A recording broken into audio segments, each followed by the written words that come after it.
by JFK Jr. and his business partner, Michael Berman. And I think JFK Jr. saw that the way it is now, where politics and entertainment kind of mesh together, and in order to keep the public's fickle attention, you have to almost entertain them in order to educate them. So he was using George magazine, I think it was ahead of its time, and he wanted to demystify politics through entertainment, educate us, and most of all, he wanted us to get involved in our political process, which a lot of us maybe weren't doing back then. So I think that there's probably more to it than just that. So you might be asking, why are you talking about a magazine from 1995? This is 2025. Well, I'm hoping by the end of this, you'll have some kind of an idea. So for me, this man, Vincent Fusca, he piqued my interest because he would wear a George magazine shirt all the time.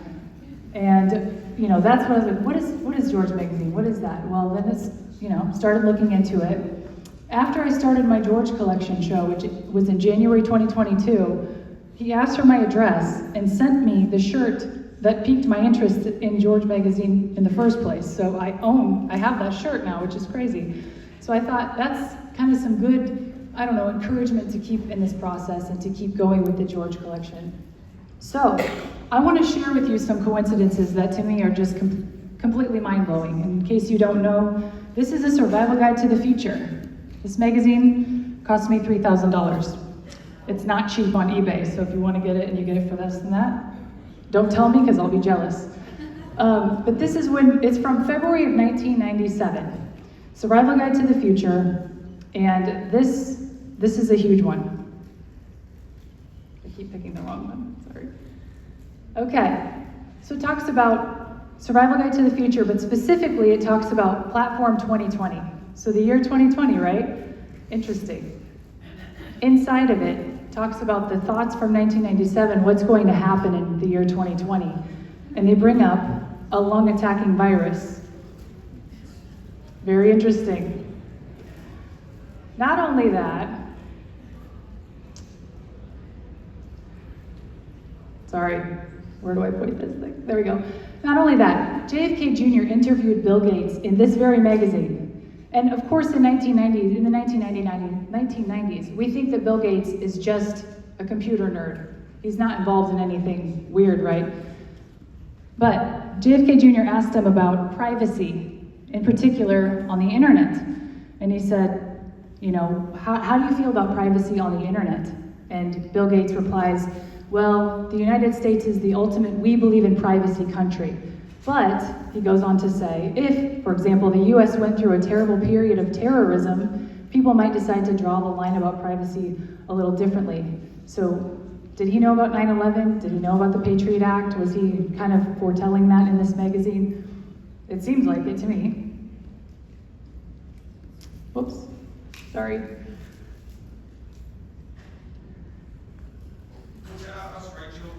Oh, sorry, okay. Thank you, Paul. All right, then at the very end, he says this, I fund population control. That's in the magazine talking about COVID, 2020, all those things. And the last piece of really crazy coincidence from this particular magazine is in JFK Jr.'s editor's letter. At the very end of it, he says, so we hope you enjoy George's take on the future. Why not put it in a safe place somewhere and take it out in 20 years? To paraphrase a great Englishman, they may not get you what you want, but you might just find it will get you what you need. A lot of people noticed that Donald Trump would play a certain Rolling Stones song at his rallies.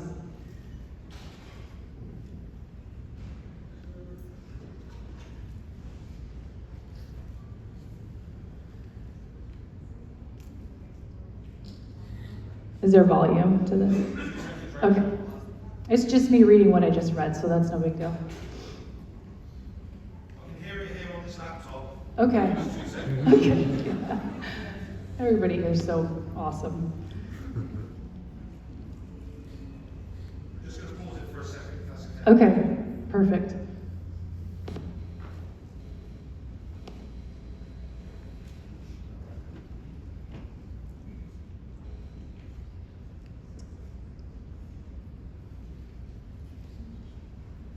So we hope you enjoy George's take on the future. Why not put it in a safe place somewhere and take it out in 20 years? To paraphrase a great Englishman, it may not get you what you want, but you might just find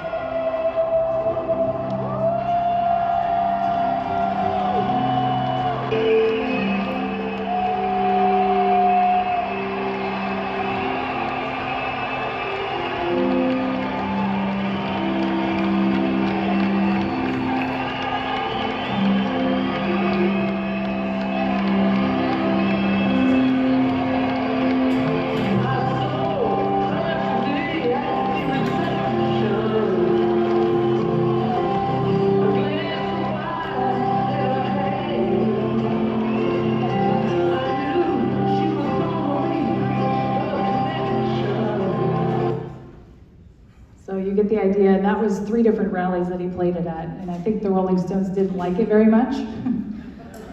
But pretty interesting coincidence. Another one, this is the original George magazine, the inaugural issue from 1995. And put yourself in JFK Jr.'s shoes. He is the son of a slain president. Lots of speculation about his father's death. And he puts out a magazine called George, and on the front cover it says all these words on it: John Kennedy, George, President, dodging bullets, FBI, and the next American Revolution. So pretty interesting words for the cover. In the same magazine, this is all on one page, the hunt for George Bush, all right there. Some other interesting ones, this cover is the only one with a dog on it.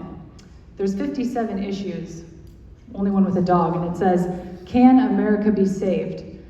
And what does Trump put on the front of his podium at every single rally but "Save America"? And if you look up in the top right corner, you'll see me. I'm like up there with the black hat on, cheering. That was at Wilkes-Barre. That was a great rally. That's when some interesting music was played for the first time. Next, so the only cover with JFK on it says, "Who will make us proud again?" And how many times have we heard President Trump answer that question? Almost every time he has a rally, he is answering that. And it's, "We will make America proud again." We, all of us, the people. So here's some interesting history too. This is conspiracy, okay? So if you like conspiracy, you're gonna like this part. All right, in 1998, George published a book called The George Political Book of Lists, 1998. Everyone knows about the Hillary Clinton Senate run, and that JFK Jr. was thinking about running. In this book, on page 370, he published the Clinton body count. The Clinton body count. It says, the Clinton body count, people who conspiracy theorists believe were killed to preserve the president's image and power. Kathy Ferguson, Vincent Foster, Herschel Friday. There's a whole list of people in here. So imagine for a second you're Hillary Clinton. I know it's not easy to do because none of us are evil, but April of 1999, this is what came out. Why Hillary won't be senator. So her main opponent has a political magazine and puts on it why she won't be senator. Then later that year, after July of 1999, when the plane goes down and JFK Jr. is gone, in November it says, "Hillary comes clean," and Terminator's on the front. Just interesting coincidences. I'm so thankful. This whole journey, I started this George Collection show. It was just a hobby. It was just for fun because I thought if I'm interested to see what's in these old magazines, maybe some other people will be too. And I started working for the New George magazine for a while, and while I was there, I'm just a farm girl from Iowa, okay, who has a passion for these magazines and writing and the country. I got to interview Bobby Kennedy in person in Detroit, which is crazy. And I got to interview Mike Huckabee, which is also crazy. In his really cool, is this like outbuilding with, I don't know, 50 some odd guitars just hanging on the wall. It was a pretty cool experience. So because of that, I got to see and hear so many cool, amazing things. So I'm very grateful for that time. While I was there, my son and my daughter, my son actually, I walked into my office one day and he had drawn this George for Kids. I'm like, what a brilliant idea. we should bring politics and make it entertaining for the children as well. So I made him editor-in-chief. And we took these wonderful pictures of the two of them, very beautiful. And we created, let's see if it'll click. We created George Jr. So it took a lot of time to get these off the ground. My son was so ecstatic to be a part of this, my daughter as well, and we did, it's still printing. Obviously I'm not there anymore, but it's still going, but we got this off the ground. Because I had to leave George, I had to leave that project behind. So the next, gosh, I don't know, year, you ever have one of those things that it just will not leave you alone? You just keep thinking, okay, what's the next thing? What am I gonna do? And I remember driving home from dropping the kids off at school one day, and I was still doing the George collection, the old Georges, and still going on podcasts with people, and that was all fine and dandy, but I was like, there's something more. There's a reason for all of this. So I was driving home from dropping the kids off at school, and I thought, if I started another children's magazine, what would it be called? What's something that if you read the name of it, people would pretty much know what it was about right away. And right away, it was like God just, boom, just put it right in my brain. And it was red, white, and blue. I thought, wow, okay, red, white, and blue, people know that's about patriotism, people know that's about the country, but my online name is Rachel, right side blonde, RWB, and I was like, oh my gosh, it's meant to be, it's perfect. So I thought about this long and hard. I talked to my children about it because I need their help. My son is going to be 11 here in about a week. My daughter is 8.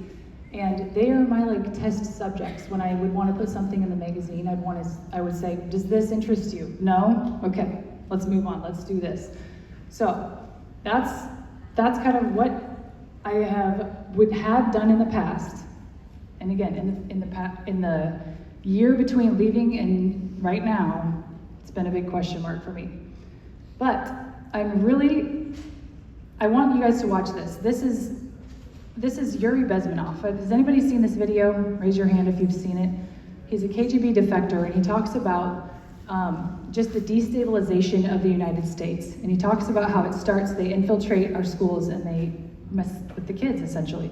So will this work, Paul? Yeah. It'll play? Okay.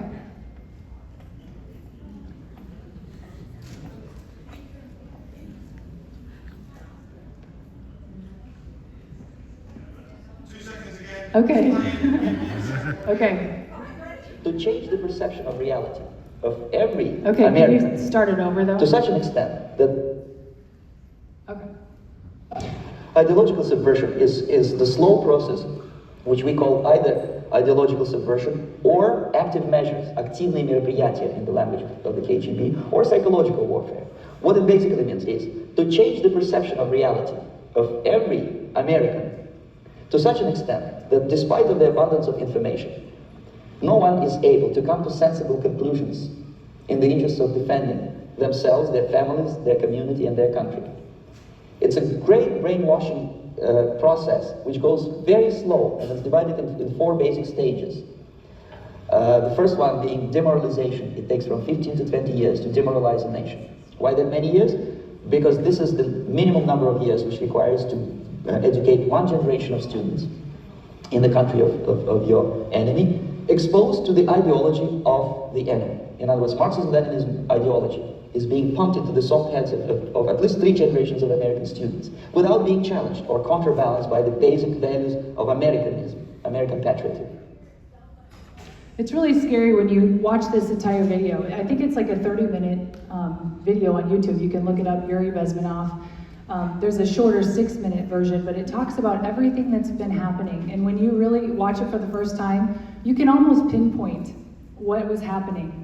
I think they did it. They looked at the people who were born in 1982, 1984, and the incident of transgenderism, and you wouldn't believe it. It's off the roof. I should have put it up here, but it's just like something happened with the 1982 babies and beyond that suddenly spiked the transgenderism. And I don't really feel like, I don't feel like it's natural. I'm sure people here probably don't think that either. So it's scary to think that our children are being exposed to Marxism, Leninism, all of the things, and we're seeing it now. I think most parents nowadays are wide awake. As a parent, I feel our kids are gonna have to be that much stronger, and they're gonna have to be that much louder to counterbalance what society has done to their peers. In my son's class alone, I think there's like maybe 3 or 4 kids in his class that he said are Trumpers. So it's kind of scary to know that. They all love Taylor Swift, they're Biden, their parents hate Trump, and it's just like, how do you wake them up to what the truth is? I know that everyone here is thinking that. So this is something that I take is near and dear to my heart. My education is, I have an exercise physiology master's degree, but my thesis was on childhood obesity. This is something that's always meant a lot to me. So it's crazy how this whole journey, I was just like you, sitting in a crowd listening to speakers thinking, gosh, I feel a calling to do something. And now it's like God has put all of it together. I love to write, I love healthy kids, I love to design, and this is something that I am excited to announce, which is that I am going to launch a new magazine. The future belongs to these guys. So, I'm introducing Red, White, Blue.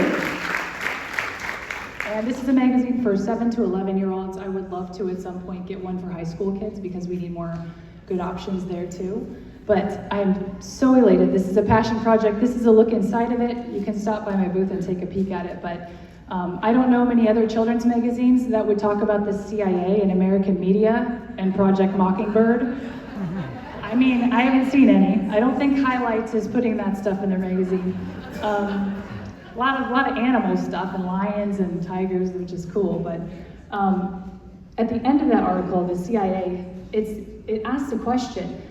What would happen if the government had control over its own media? How could that be bad? And it gets the kids to think for themselves. And that's the goal. I don't want to tell the kids what to think. I want just to get them to think, which is a novel concept these days. So this is Red, White, Blue. I'm so excited to share it with you. This is the first time I'm announcing it publicly, so you guys are the first to hear it. I'm happy to be here.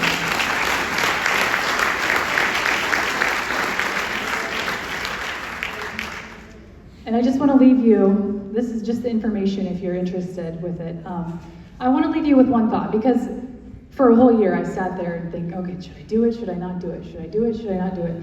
If you're like me, you're sitting here in this room or you're watching online and you're thinking there's a gift God gave you or a passion God gave you, and you think, well, what should I do? Everybody has a gift. If we all use it, whatever it is, because we're all different. I mean, there's people who are geniuses that will be able to pull off stuff that I wouldn't even dream about, and that's okay. That's their niche. This is mine. If not now, when? If not you, who? Who's going to do it? So I think all of us should just ponder on that. And I appreciate all of you for listening to me today. The best is truly yet to come. So thank you very much.